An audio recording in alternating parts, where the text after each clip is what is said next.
a la hora de gestionar o de diferenciar talento, empresa, dirección, gestión, me parece muy curioso un artículo que hace poco leí de Javier Marías que hablaba de el estrabismo de los dioses, para referirse al talento diferencial que tenían lo que para él eran los grandes genios del fútbol de la historia, ¿no? Él distinguía que Pelé, Di Stéfano, Cruyff habían estado por encima de cualquiera de los grandes ídolos del planeta del fútbol, ¿no?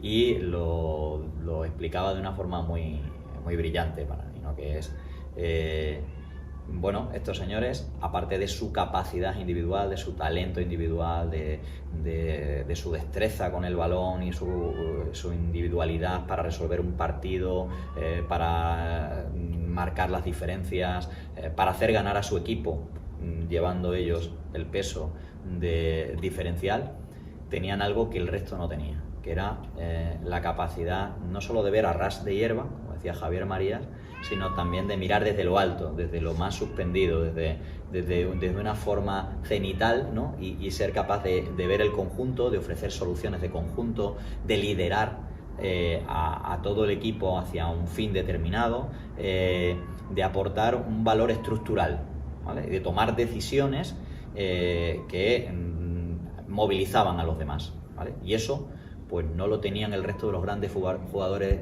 importantes de la historia o destacados de la historia. No lo tenían para Javier Marías ni Maradona, ni Ronaldo, ni Messi siquiera, ¿no? Entonces, eso trasladado al ámbito empresarial nos lleva también a esa idea, ¿no?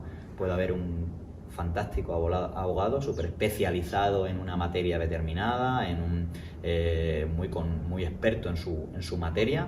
Puede haber un arquitecto extraordinario, con una visión espacial, artística y unos conocimientos técnicos inigualables, un cirujano preciso, espectacular y también con una habilidad fuera de lo normal, pero eso no los convierte necesariamente en idóneos para dirigir una organización si no ese talento individual no va acompañado de ese otro talento, de esa otra visión que es ser capaz de ver el conjunto, ser capaz de movilizar al colectivo, ser capaz de que el colectivo se identifique con un compromiso, con una idea, con una meta común, ser capaz también de liderar las crisis, de aportar soluciones y de implicar a todos en esas dinámicas de solución, de crecimiento o de respuesta, ¿no? Entonces, al final, cuando distinguimos talento, cuando hablamos de directivos, cuando hablamos de valor empresarial, también es una dicotomía a valorar, ¿no? El ver, oye, ¿nos interesan individualidades geniales? Claro que sí. ¿Integrar esas individuales en un equipo? Sí, pero el genio no siempre es el mejor director de una orquesta. A veces el genio necesita un director de orquesta que entienda lo que es tocar el instrumento, que pueda ser bueno incluso tocando el instrumento, que pueda ser muy bueno, a lo mejor no tanto como el genio, puede ser muy bueno, pero aparte de eso que tenga la capacidad de integrar ese sonido, ese instrumento, a ese genio tocando ese instrumento dentro de un conjunto. En mi sector, pues puedes tener un abogado fantástico y maravilloso, especializado al máximo en una rama del derecho y con una intuición jurídica por encima de la media, que no necesariamente es el idóneo para ser el socio director del despacho.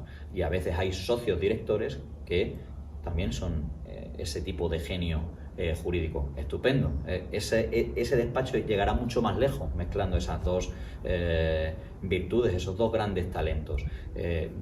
Puede que los dos vayan por separado. Ahora bien, es muy difícil ser un gran director de orquesta sin saber tocar algún instrumento y sin saber bien interpretar partituras, igual que también es muy difícil que siendo un gran experto pues no tengas una cierta capacidad de ver algo más allá de ti. Pero esto es más fácil que lo segundo, es decir, puedes ser un genio de lo tuyo pero no un genio con los demás, y siendo un genio con los demás sí te vas a exigir ser un gran experto de lo tuyo o conocer lo que hace cada uno de tu equipo.